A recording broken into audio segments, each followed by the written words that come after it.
Otep à tous, bien-aimés frères et sœurs. Pourquoi la guerre CEDEAO-OTAN contre le Niger et l'AES n'a pas eu lieu? Pourquoi? Qu'est-ce qui s'est passé pour que cette guerre puisse être avortée?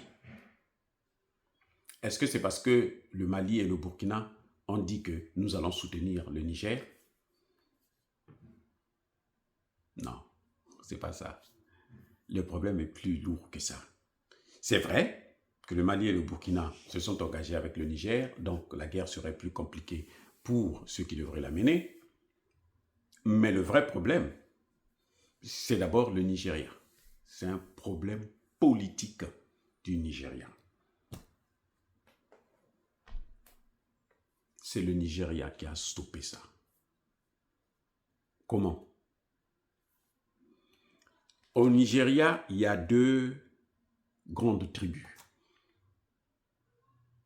Une qui est celle des riches, les Yoruba, qui sont qui tiennent l'économie du Nigeria, parmi lesquels on voit Tinubu. Mais il y a aussi une deuxième. Les Yoruba, c'est dans le sud, et les Haoussa, qui sont au nord. Eux, ce sont les patrons du pouvoir. Donc le pouvoir est avec les Haoussa et l'économie est avec les Yoruba. On peut grosso modo expliquer la politique américaine, plutôt nigériane comme ça. Au Niger, il y a deux grands courants. Un courant des financiers, des hommes d'argent, des riches, un courant des hommes du pouvoir. Au nord.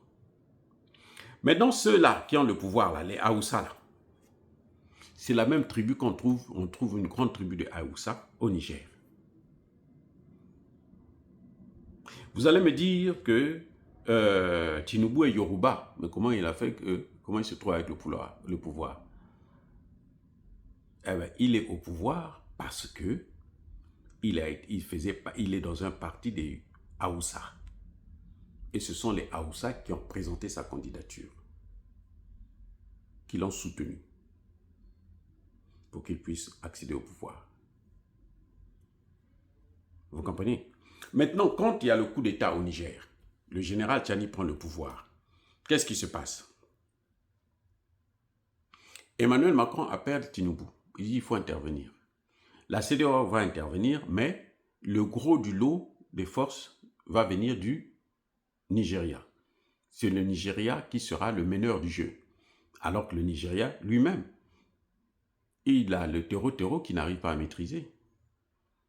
Dans l'AES, on maîtrise mieux le terreau qu'au Nigeria. Au Nigeria, il n'y a rien.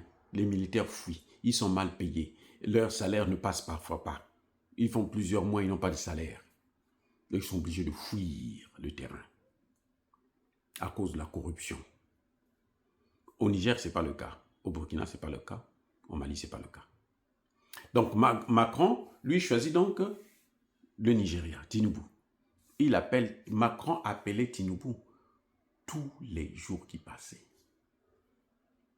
Tous les jours, pour lui demander l'intervention, c'est comme Emmanuel Macron que vous voyez là. Tous les jours, il appelait Tinubu pour demander. Maintenant, Tinubu va décider, nous allons faire l'intervention. Les Haoussa lui ont dit, c'est nous qui t'avons donné ce pouvoir. Nous n'allons pas massacrer nos frères au Niger. Un Haoussa du Nigeria ne sera pas celui-là qui va aller pour massacrer les Haoussa au Niger, pour le bien de Macron. Donc Tinubu, si tu veux intervenir, il faut savoir que le pouvoir aussi est parti. Ce sont eux qui lui ont donné le pouvoir, donc ils peuvent faire un coup d'État et puis ils reprennent ce qu'ils ont donné. Les amis. Et Tinubu était là tous les jours, il dit à Macron, ah, attends, j'ai encore 2 présidents que je dois appeler là, et puis c'est bon.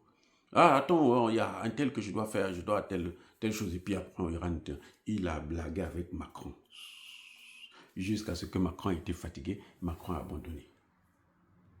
Vous avez vu, Macron est allé même avec son armée jusqu'au Nigeria. Emmanuel Macron, il avait une base là. Je pense qu'ils doivent être repartis parce qu'ils savent qu'ils ne pourront pas intervenir. Ils ne peuvent pas. Et sans le Nigeria, l'intervention était impossible. Mais on ne peut pas faire ça avec les petits bandits de la Côte d'Ivoire. Cette petite armée-là. Ceux qui étaient partis au Mali, vous n'avez pas vu, 50. Ils ont atterri à l'aéroport, on les a tous pris et on les a mis en prison. Vous vous rendez compte? Ils ont une frontière terrestre. Mais ils viennent quand même par avion. Parce qu'ils croyaient qu'on va les accueillir comme des héros. On les a accueillis pour les amener directement en prison. Donc, vous ne pouvez pas compter sur ces armées-là. Celle du Bénin, du Sénégal, les Sénégalais, l'armée des Sénégalaises, là, elle est forte pour massacrer les gens au nom du pouvoir politique. Là, ils peuvent massacrer les gens. Mais sinon, si c'est pour aller sur le terrain, là, ils n'ont pas fait leurs preuves. Donc, Emmanuel Macron, il comptait que sur le Nigeria. Mais au Nigeria, le président du Nigeria, il dit, moi, je ne peux pas, parce que je suis entouré des Haoussa. Ils peuvent me prendre le pouvoir comme ça, comme si rien n'était, c'est facile. C'est pour ça qu'il y a eu échec total. Les Haoussa du Nigeria ont dit, non, niet, on ne fera pas ça. Les accords avec Macron, là, tu n'as qu'à prendre tes 2 boules, là, tu les amènes là-bas, aller se battre. Non, on ne part pas. Les amis, soyez bénis, j'ai dit.